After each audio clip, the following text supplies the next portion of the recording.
అచ్చి వచ్చిన ఆకులు. ఒక దూరదేశంలోని జాగీరులో ఇద్దరు అన్నతమ్ముళ్ళు ఉండేవారు. వాళ్ళు చాలా బీదవాళ్ళు.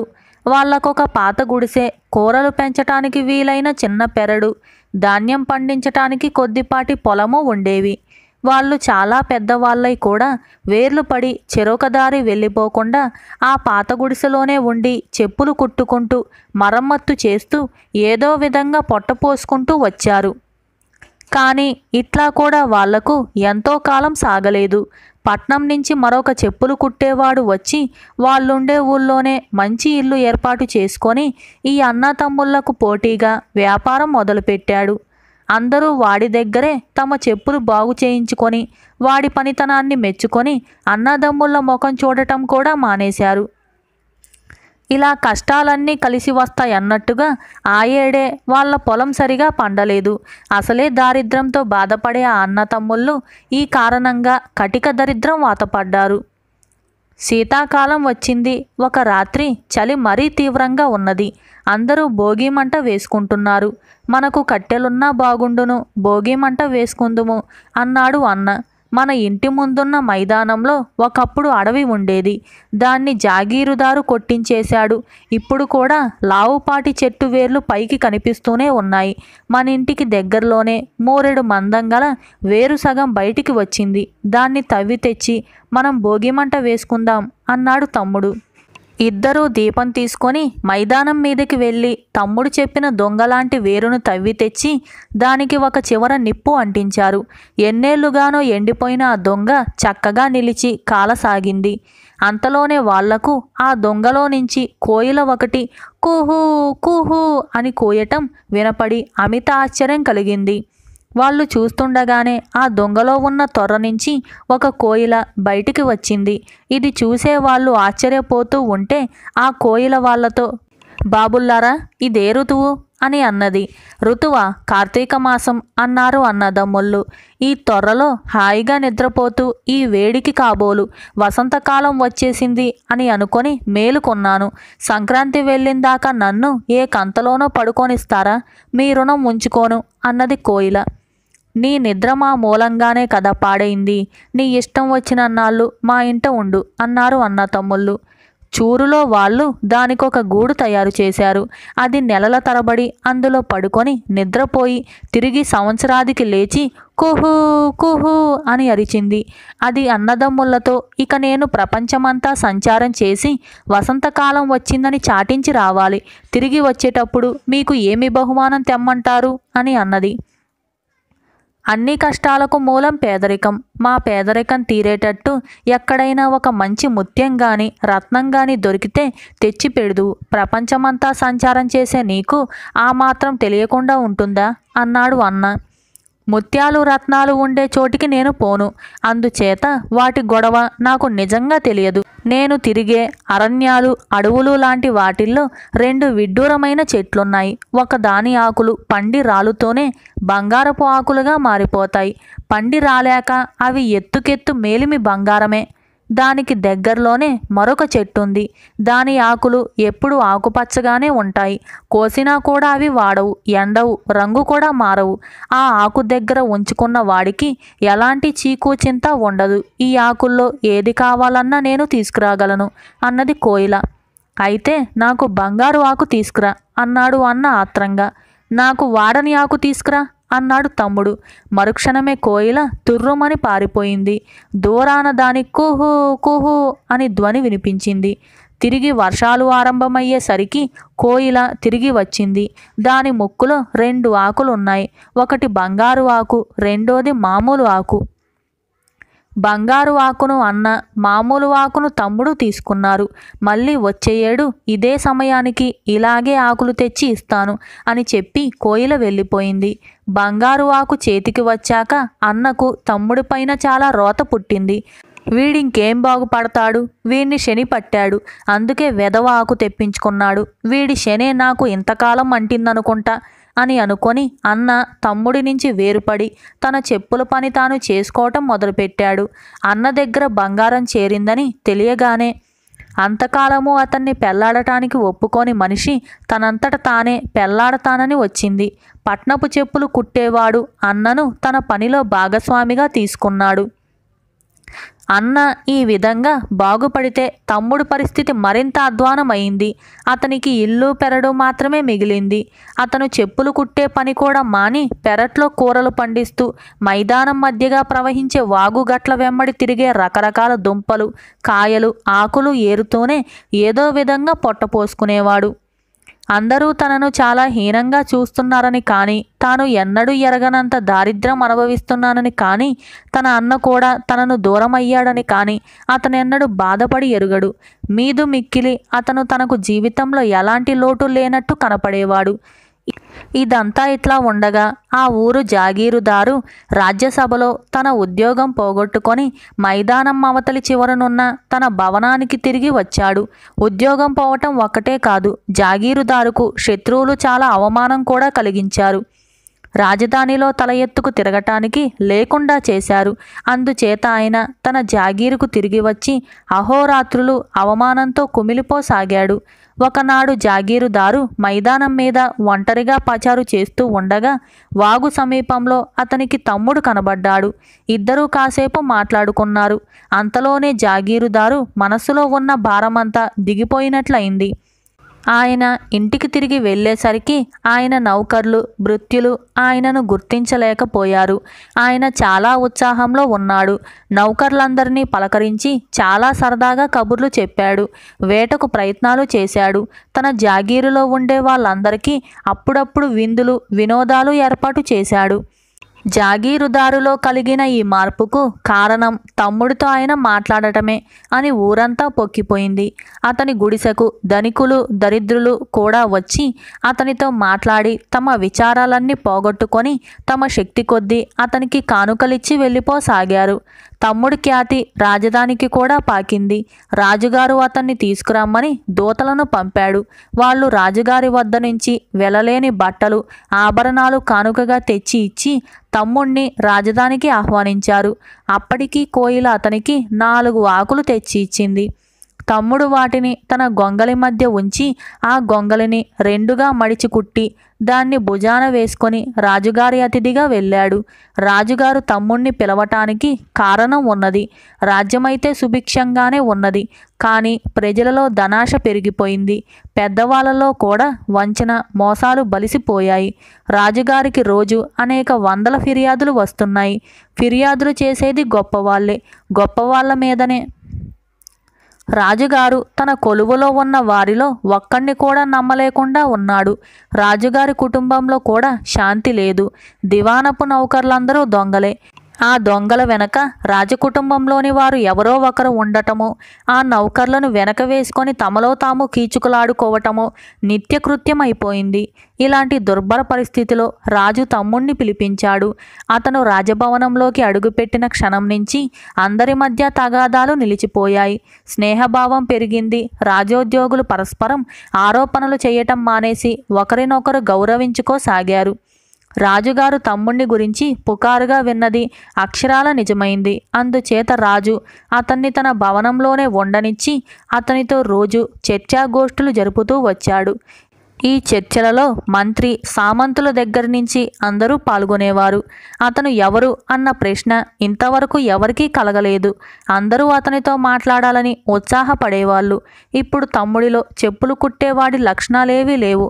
అతని వాలకమంతా ఉన్నతమైన రాజోద్యోగికి తగ్గట్టుగానే ఉండేవాడు. కానీ ఎందరెంత చెప్పినా అతను తన భుజం మీద ఉన్న పాత కంబలిని మాత్రం విసర్జించలేదు. ఇది నా అసలు స్వరూపాన్ని నాకు గుర్తు చేస్తూ ఉంటుంది. రాజభవనంలో ఉన్నాం కదా అని మనం మన అసలు స్వరూపాన్ని మర్చిపోరాదు అనేవాడు తమ్ముడు. ఆ మాటతో అందరూ తృప్తిపడేవారు. తమ్ముడు కోటలో పాగా వేశాడన్న సంగతి విని అన్నకు పట్టరాని ఈర్ష్య కలిగింది. 3-4 పిచ్చి ఆకులతో వాడికి అంత అదృష్టం పడితే బంగారు ఆకులు సంపాదించుకున్న నాగతి ఇలా ఉండటమేమిటి? నేను కూడా రాజధానికి పోయి వాడికన్నా 1000 రెట్లు రాజాదరణ పొందుతాను అని అతను భార్యతో చెప్పి ఆమెతో కూడా రాజధానికి బయలుదేరాడు. వాళ్ళు 2-3 రోజులు కాలినడకన ప్రయాణం చేసి ఒకనాటి మధ్యాహ్నం రాజధానికి కొద్ది దూరంలో ఉన్న అరణ్యంలో భోజనం చెయ్యటానికి ఆగారు. అప్పటికే వాళ్ళు తెచ్చుకున్న ఆహారం దాదాపు అయిపోయి అడుగు బొడుగు మిగిలింది. అదే తిని ఆకలి బాధ తీర్చుకునే ప్రయత్నంలో వాళ్ళు ఉండగా అక్కడికొక ఆడది నెత్తిన ఒక గంప పెట్టుకొని వచ్చి, ఇక్కడ బావి ఉన్నట్టున్నదే, నేను కూడా నీటి కోసమే చూస్తున్నాను అంటూ తన నెత్తి మీద ఉన్న గంపను దింపింది. ఆ గంప నుండి కమ్మని వేడివేడి వంటకాల వాసన వస్తుంది. అన్న, అతని భార్య ఆ గంపకేసి చూస్తూ గుటకలు వేశారు. మీరు చూడబోతే మహారాజుల్లా ఉన్నారు. నా వంట తింటారా నాయనా?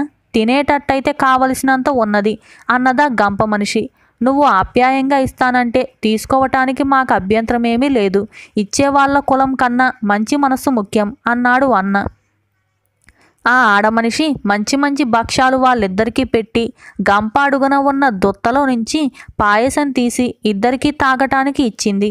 ఆ పాయసంలో మత్తుమందుంది. దాన్ని తాగిన కొద్దిసేపట్లోనే భార్యాభర్తలిద్దరూ ఒళ్ళు తెలియని నిద్రపోయారు. తరువాత ఆ దొంగ మనిషి వాళ్ళిద్దరిని నిలువు దోపిడీ చేసేసి కట్టుబట్టలతో మిగిలిచ్చింది. ఇంతలో అక్కడికి ఆమె కొడుకు 10 ఏళ్ల కుర్రవాడు ఒక గొంగలి తీసుకొని వచ్చాడు.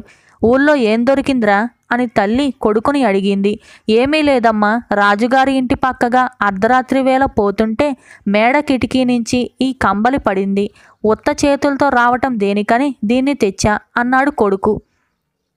ఆడమనిషి ఆ గొంగలిని పరీక్షించి, చి, ఎందుకు పనికిరాదు, వీళ్ళు మనకు చాలా ఇచ్చారు, ఇది వీళ్ళ కుండని పాపం అంటూ ఆ గొంగలిని భార్యాభర్తల మీద వేసి కొడుకును వెంటబెట్టుకొని గంపతో సహా తన దారిన తాను వెళ్ళిపోయింది.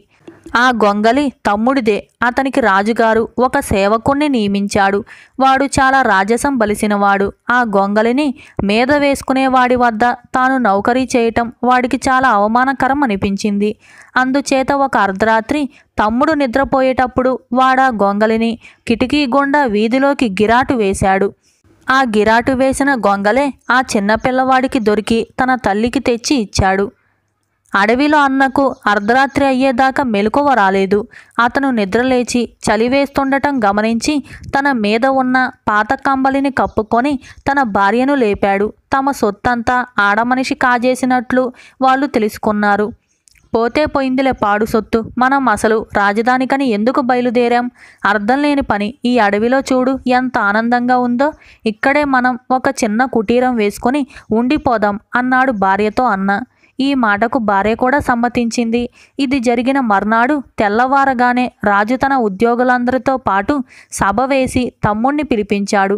అప్పటికే తమ్ముడు తన కంబలిపోయిన సంగతి గ్రహించి దానికోసం వెదకమని తన నౌకర్లలో ఒకణ్ణి నియమించాడు.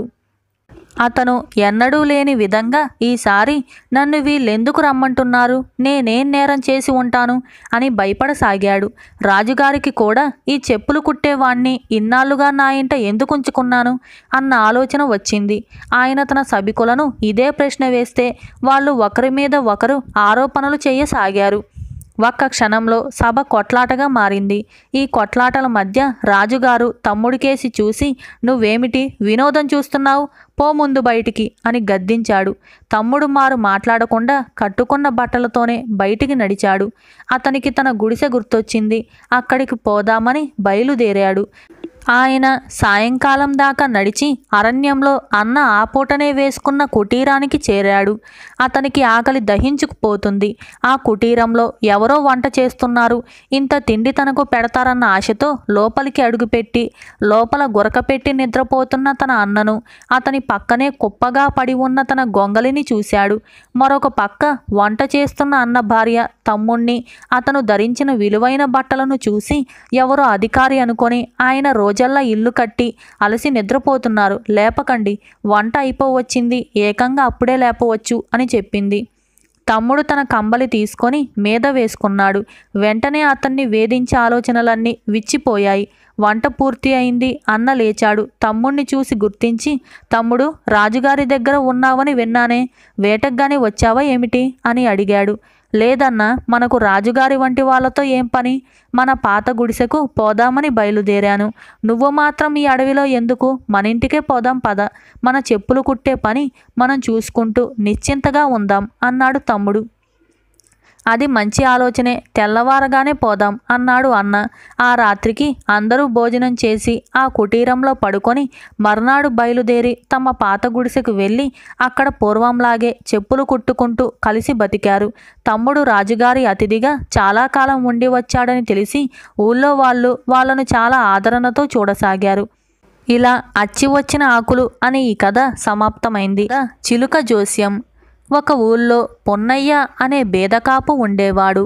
అతను బొత్తిగా మందమతి, ఏ పని సరిగా చేయలేకపోయేవాడు. పెరిగి పెద్దవాడయ్యేదాకా తల్లిదండ్రుల చేతగాని చవట, అదృష్టహీనుడు అని తిట్లు తిన్నాడు. పెద్దవాడయ్యాక పెళ్లి చేసుకొని పెళ్ళాంచేత కూడా అదే మాటలు పడ్డాడు. అసలే దారిద్రము, అందులో భార్య చేత మాటలు పడటము సహించలేక పొన్నయ్య ఒకనాడు ఇల్లు విడిచి దేశాల మీద బయలుదేరాడు. ఊరి బయటనే ఒక చెట్టు కింద చిలక జోస్యుడొకడు పొన్నయ్యకు కనిపించాడు. యజమాని పంజరం తలుపు తెరవగానే అందులో ఉండే చిలుక బయటికి వచ్చి పెట్టెలో అడ్డంగా పేర్చి ఉండే చీటీలలో ఒకటి తీసి తన యజమానికి ఇస్తుంది. దాన్ని చిలుక యజమాని చదివి అందరికీ వినిపిస్తాడు. అతని చుట్టూ కొందరు చేరి తలా ఒక బేడ చొప్పున ఇచ్చి జోస్యం చెప్పించుకుంటున్నారు. పొన్నయ్య కూడా చిలక జోస్యం చెప్పించుకుందామని అనుకున్నాడు. అతను చిలుక జోస్యుడి చేతిలో ఒక బేడా పెట్టి జోస్యం చెప్పమని అన్నాడు. చిలుక ఒక చీటీ తీసి అతనికి ఇచ్చింది. జోస్యుడు దాన్ని చూసి ఇలా చదివాడు. నిన్ను దేవుడు కన్ను తెరిచి చూశాడు. ఇవాళ నుంచి నీకు మంచి అదృష్టం పట్టింది కనుకనే నీవీ మాట వింటున్నావు అని చెప్పాడు. పాపం మందమతి అయిన పొన్నయ్యకు ఆ మాటలు తలకెక్కలేదు. అదృష్టం పట్టిందన్నావు, బాగానే ఉంది, అందుకు నేనేం చెయ్యాలి మరి అని చిలక జోస్యుణ్ణి అడిగాడు. ఉన్న బేడా కాస్త పోవటం మటుకే పొన్నయ్యకు అర్థమైంది. ఏం చెయ్యాలా? ఏదైనా చెయ్యవయ్యా, నీకడ్డుండదు. ఎవడి ముఖమైన పగలదన్ను, ఎవడి నడ్డైన విరగదన్ను, ఎవరినన్నా జుట్టు పట్టుకొని జరజరా ఇచ్చేయి, నీకేమీ నష్టం రాదు, మంచే జరుగుతుంది, నీకు మొత్తం కలిసే వస్తుంది. ఇంకా అందాక ఎందుకు, నీ కాళ్ళ ముందున్న లంకె బిందెలను చాచి తన్నినా నీకు లాభమే అవుతుంది పో. నా చిలక జోస్యం ఎన్నటికీ తప్పదు, దానికి తిరిగేలేదు అన్నాడు చిలక జోస్యుడు. ఈ మాటలు పొన్నయ్య తలకెక్కాయి.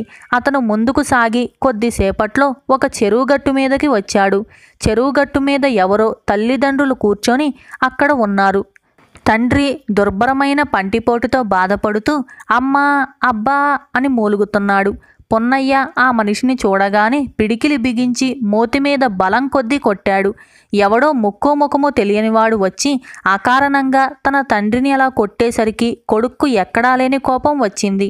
ఆ దెబ్బకు తండ్రి నోట నెత్తురు చిమ్మేసరికి ఆ కొడుకు పులిలాగా పొన్నయ్య మీదకి లంఘించి, తప్పుడు మొహోడా, మా నాన్నను కొడతావట్రా అంటూ 2 చేతులతో పీక పట్టుకున్నాడు.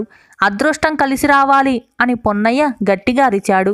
తండ్రి కొడుకును వారిస్తూ ఆ మనిషినేమీ చేయకురా, దెబ్బతో నొప్పి పుట్టే పళ్ళు 2 రాలిపోయాయి, బాధంతా పోయింది, ఆ మనిషి ఎవరో మంచి ఉపకారమే చేశాడు అని అన్నాడు. ఆ మాట విని కొడుకు ఆశ్చర్యంతో పొన్నయ్యను వదిలిపెట్టాడు. దేవుడల్లే వచ్చావు బాబు, ఇందా ఈ డబ్బు తీసుకో అంటూ పళ్ళు ఊడినవాడు పొన్నయ్య చేతిలో 2 రూపాయలు కూడా పెట్టాడు. చిలక జోస్యంలో నమ్మకం కుదిరి పొన్నయ్య ముందుకు సాగాడు. కొంత దూరం వెళ్ళేసరికి అతనికొక మనిషి విచిత్రమైన భంగిమలో కనిపించాడు.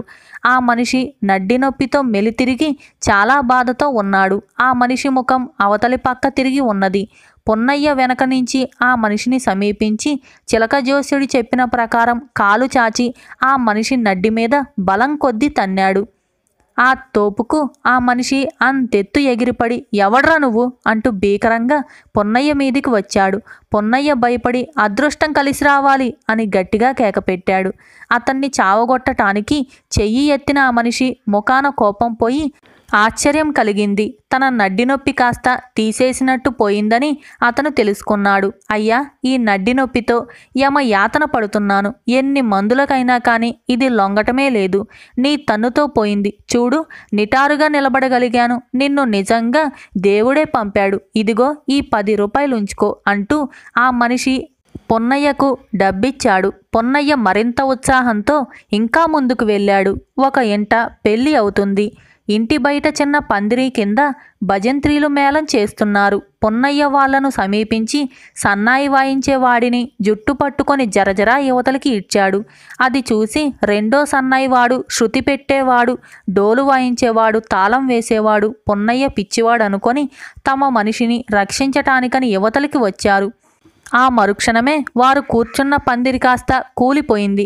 అందరూ పోగయ్యారు. జరిగిందంతా విని పొన్నయ్యను మహాపుణ్యాత్ముడని అందరూ పొగిడారు. పెళ్లివారు వచ్చి పొన్నయ్యకు 20 రూపాయలు బహుమానమిచ్చి పెళ్లి అయిందాకా ఉండి మరీ వెళ్ళమని వేడుకున్నారు. చిలక జోస్యం ఫలిస్తున్నదనుకున్నాడు పొన్నయ్య. పెళ్లిలో నాగవల్లికి పానకపు బిందెలు తెచ్చారు.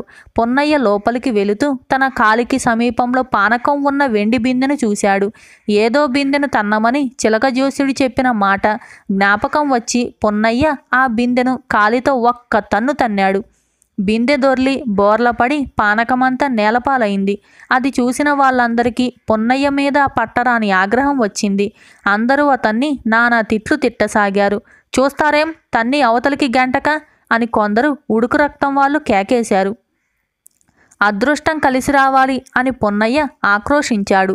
ఇంతలో ఎవరో వచ్చి బోర్లా పడిన వెండి బిందెను ఎత్తి అయ్యో పావురా అని కేక పెట్టారు.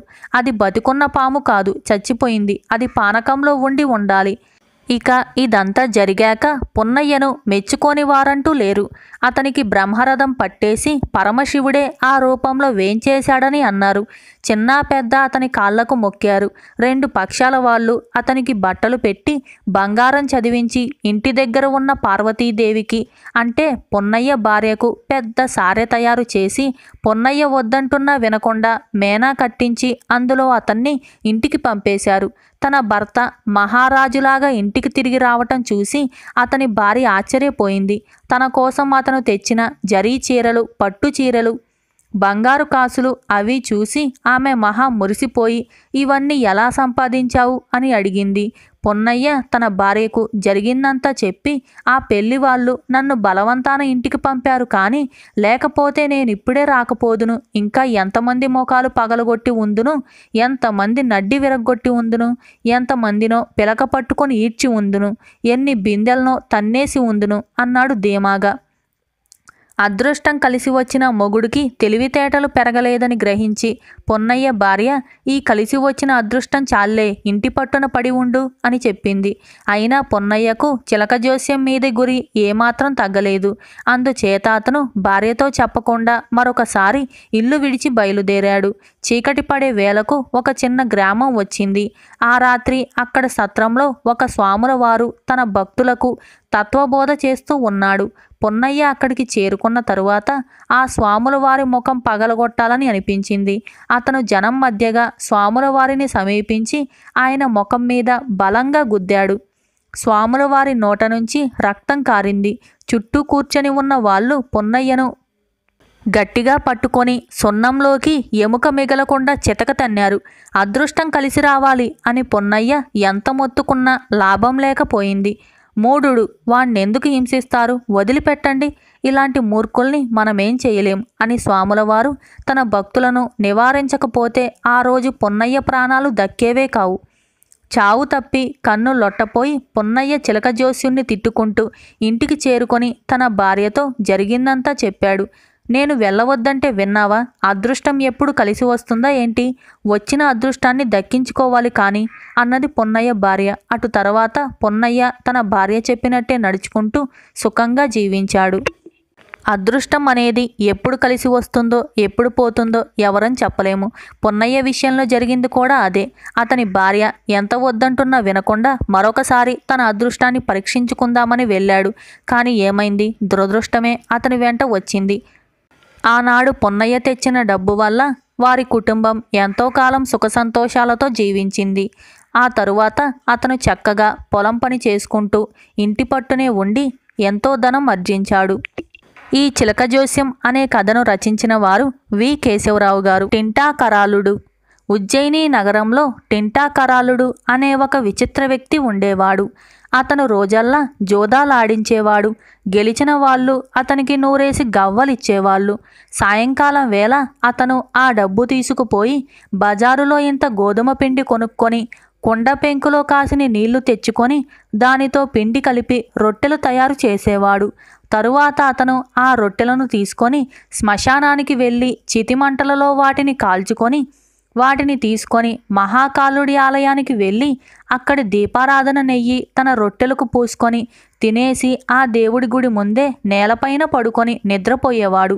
ఒకనాటి రాత్రి టింటాకరాలుడు గుడి ముందు పడుకొని ఉండగా గుడి గోడ మీది మాతృకల బొమ్మలు, యక్ష ప్రతిమలు కదులుతున్నట్టు అతనికి కనపడింది. వెంటనే అతనికి ఒక ఆలోచన వచ్చింది. గుడి వద్ద ఉండే దేవతలను జోదంలోకి దింపితే లాభం కలగవచ్చు. ఒకవేళ లాభం రాకపోతే తాను పోగొట్టుకునేది కూడా ఏమీ లేదు. ఈ ఆలోచన కలగగానే అతను, ఓ దేవతలారా, నాతో జోదం ఆడండి. ఎప్పుడు గెలిచిన సొమ్ము అప్పుడే చెల్లించాల్సిందే. అప్పుల బేరం నా దగ్గర లేదు అని అన్నాడు. దేవతలు అందుకు జవాబు చెప్పలేదు.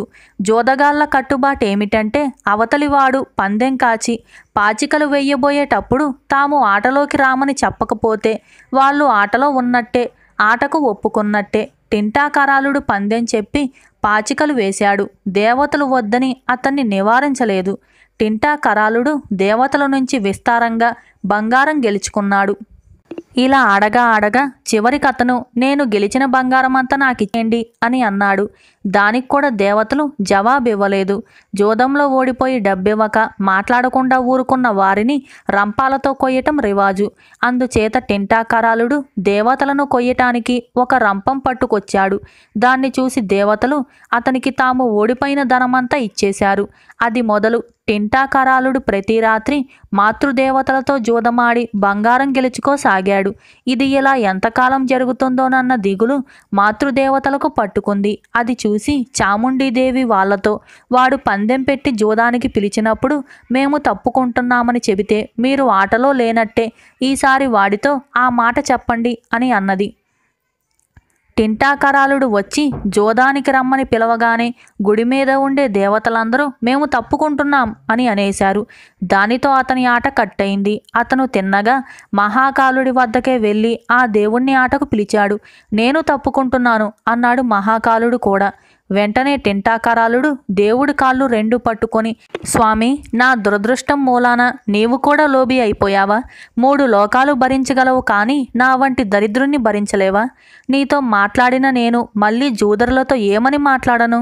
నన్ను నీవే ఎలాగైనా అనుగ్రహించాలి అని ప్రాధేయపడ్డాడు. ఒరేయ్, భయపడకు, నీకే లోటు రాకుండా నేను చూస్తాను. నీవిక ఇక్కడే ఉండిపో అన్నాడు మహాకాలుడు. టింటాకరాలుడు అక్కడే కాలం గడపసాగాడు. ఒకనాటి రాత్రి భైరవుడు అతనితో, ఒరేయ్, ఈ సమయంలో కొందరు అప్సరసలు మహాకాళీ తీర్థంలో స్నానాలు చేస్తున్నారు. వారు గట్టున పెట్టుకున్న బట్టలన్నీ చప్పున పట్టుకురా. వారిలో కళావతి అనే అప్సరస ఉన్నది. అది నిన్ను పెళ్లాడటానికి ఒప్పుకున్న దాకా వారి బట్టలు వారికివ్వకు అని సలహా ఇచ్చాడు. టింటాకరాలుడు అలాగే చేశాడు. అతను కళావతిని తనకిస్తే కాని బట్టలివ్వనని చెప్పాడు. అందుకు మిగతా అప్సరసలు అందరూ కూడా సమ్మతించారు. ఎందుకంటే కళావతికి ఇదివరకే ఇంద్రుడి శాపం ఉన్నది. స్వర్గం చూసి ఆనందించటానికే తప్ప భూలోకంలో ఉండే సుఖాలు ఇక్కడ లేవని కళావతి ఆక్షేపించింది. అది తెలిసి ఇంద్రుడు మానవుణ్ణి పెళ్లాడి భూలోక సుఖాలు అనుభవించు అని శపించాడు. ఆ శాపం ఇప్పుడు ఫలించింది. కళావతి టింటాకరాలుడికి భార్య అయింది. ఆమె పగలు దేవలోకానికి వెళ్ళి రాత్రి కాగానే తన భర్త వద్దకు తిరిగి వస్తూ ఉండేది. ఒకనాడు కళావతి తన భర్తతో, రేపు రంభ ఇంద్రుడి ఎదుట ఒక కొత్త నాట్యం చేస్తుంది. అది ముగిసిన దాకా మేమందరము అక్కడే ఉండాలి. అందుచేత నేను చాలా ఆలస్యంగా వస్తాను అని చెప్పింది. ఆ నృత్యం నేను కూడా చూసి ఆనందిస్తాను. నన్ను రహస్యంగా తీసుకుపోవా అని టింటాకరాలుడు అడిగాడు. అయ్యో, ఇంద్రుడికి తెలిస్తే ఇంకేమన్నా ఉందా అంది కళావతి. కానీ టింటాకరాలుడు ఆమెను బుజ్జగించి ఎలాగో ఒప్పించాడు. తెల్లవారగానే కళావతి స్వర్గానికి బయలుదేరుతూ తన భర్తను తన చెవిలో పెట్టుకున్న కలవ పువ్వులలో దాచి వెంట తీసుకొని పోయింది. టింటాకరాలుడు తన భార్య సహాయంతో ఇంద్రభవనం ముందున్న ఐరావతాన్ని, పక్కనే ఉన్న నందనవనాన్ని చూశాడు. ఇంద్రభవనం లోపల దేవతలతో కొలువు తీరి ఉన్న ఇంద్రుణ్ణి కూడా చూశాడు. అప్సరసలు పాడుతూ ఉండగా రంభ చేసిన నృత్యాన్ని చూశాడు. నారదుడు మొదలైన వారి వాద్య సంగీతం విన్నాడు. తాను కూడా ఒక దేవత అయిపోయినట్టు సంతోషించాడు. చిట్ట చివరకు అక్కడ అతనికొక మేక నృత్యం చేయటం కనిపించింది. అది అతను రోజు ఉజ్జయినిలో చూసే మేకే. ఆ మేక స్వర్గంలో ఎలా తటస్థపడింది అతనికి అర్థం కాలేదు. ఇందులో ఏదో మాయ ఉన్నది అని అనుకున్నాడు. నిజానికి ఆ మేక ఒక చిల్లర దేవత, గాలికి తిరిగేవాడు. ఇంద్రుని సభ ముగియగానే కళావతి తన భర్తను తిరిగి భూలోకంలో చేర్చింది. మర్నాడు ఉజ్జయినిలో ఆ మేక టింటాకరాలుడికి కనపడింది. అతను దాన్ని నిలబెట్టి, ఒరేయ్ గాలికి తిరిగేవాడా, నిన్న ఇంద్రుడి ఎదుట చేసిన నృత్యం నా ఎదుట కూడా చెయ్యి, లేకపోతే నిన్ను క్షమించేది లేదు అని అన్నాడు. మేకకు ఆశ్చర్యం వేసింది. ఇదేమిటి, వీడికి నా సంగతి ఎలా తెలిసింది, వీడు మామూలు మనిషే కదా అనుకున్నదా మేక. అది తన కోరిక మన్నించి నృత్యం చెయ్యకపోయేసరికి టింటాకరాలుడు మేకను దొడ్డుకర్రతో ముఖం పగిలేటట్టు కొట్టాడు. తల నుంచి రక్తం కారుతూ ఆ మేక ఇంద్రుడి వద్దకు వెళ్ళి జరిగిన సంగతి చెప్పింది.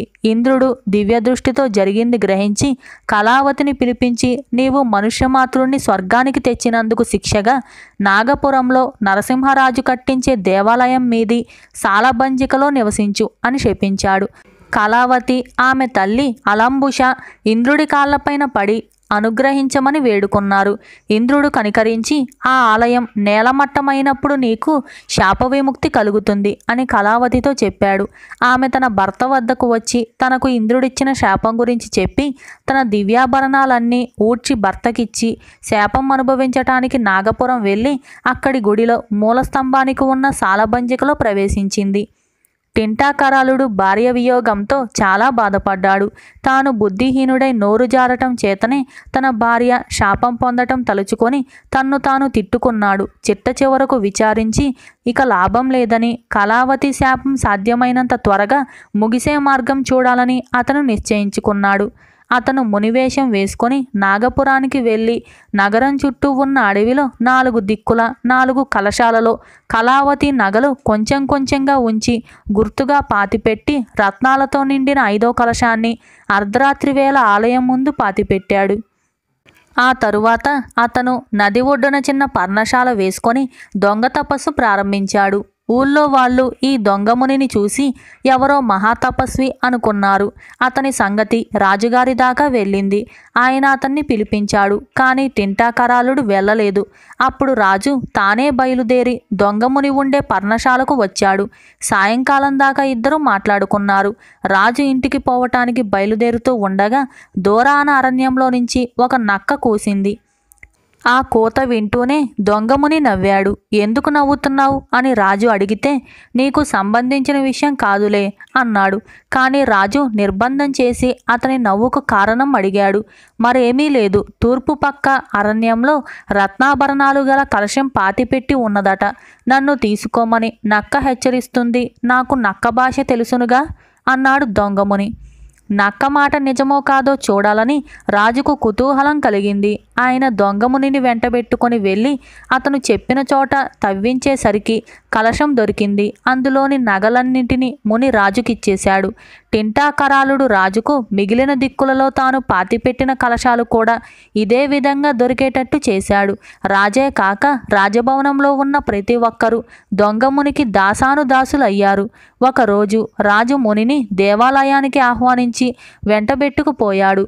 వాళ్ళు ఆలయం సమీపంలోకి వస్తుండగా ఒక కాకి అరిచింది. దొంగముని రాజుతో ఈ ఆలయం ఎదురుగా వీధిలోనే రత్నాల కలశం పాతిపెట్టి ఉందని తవ్వి తీసుకోమని ఈ కాకి చెబుతుంది అని అన్నాడు. రాజు ఆ కలశాన్ని కూడా తవ్వి తీసుకొని పరమానంద భరితుడై దొంగమునిని చెయ్యి పట్టుకొని నడిపిస్తూ ఆలయంలోకి ప్రవేశించాడు. ఆ సమయంలో సాలబంజికలో ఉన్న కళావతి ముని రూపంలో ఉన్న తన భర్తను చూసి కన్నీరు కార్చసాగింది. స్వామి, ఏమిటిది, శిల్పప్రతిమ కన్నీరు కారుస్తుంది అని రాజు దొంగమునిని అడిగాడు. టింటాకరాలుడు విచారము కంగారు పడుతున్నట్టు నటిస్తూ చెప్పకూడని సంగతి అయినా మీ ఇంటి వద్ద చెబుతాను, పోదాం పద అని రాజు వెంట రాచనగరుకు వెళ్ళి, రాజా, నీవి ఆలయాన్ని కట్టరాని చోట కట్టగూడని ముహూర్తంలో కట్టించావు. అందుచేత ఆ రాతి బొమ్మ నిన్ను చూసి కన్నీరు కార్చింది. నీవు 4 కాలాల పాటు సుఖంగా ఉండదలిస్తే ఈ దేవాలయాన్ని వెంటనే నేలమట్టం చేసి మంచి చోట మంచి ముహూర్తాన మరొక దేవాలయం కట్టించు. అందువల్ల నీకు ప్రజలకు కూడా మేలు కలుగుతుంది అని చెప్పాడు. ఇదంతా విన్న రాజు బెదిరిపోయి మర్నాటికల్లా దేవాలయం రూపులేకుండా చేయించి మరొక చోట ఇంకో దేవాలయం కట్టించాడు. తన పని తీరగానే టెంటాకరాలుడు సన్యాసి వేషం తీసేసి ఉజ్జయినికి పారిపోయాడు. శాపం తీరిన కళావతి ఉజ్జయినిలో తన భర్తకు కనపడి దేవేంద్రుణ్ణి చూడబోయింది. ఆమెను చూసి దేవేంద్రుడు ఆశ్చర్యపోయాడు. ఆమెకు శాప విముక్తి కలగటానికి టెంటాకరాలుడు చేసిన యుక్తి విని ఇంద్రుడు విరగబడి నవ్వాడు. ఆయన కళావతి ద్వారా టెంటాకరాలుణ్ణి స్వర్గానికి పిలిపించి అతని బుద్ధి ధైర్యాన్ని ప్రశంసించి అతనికి కళావతిని ఇచ్చేసి అతన్ని తన వెంట ఉండే పరివారంలో చేర్చుకున్నాడు. ఇలా టెంటాకరాలుడు అనే ఈ కథ సమాప్తమైంది.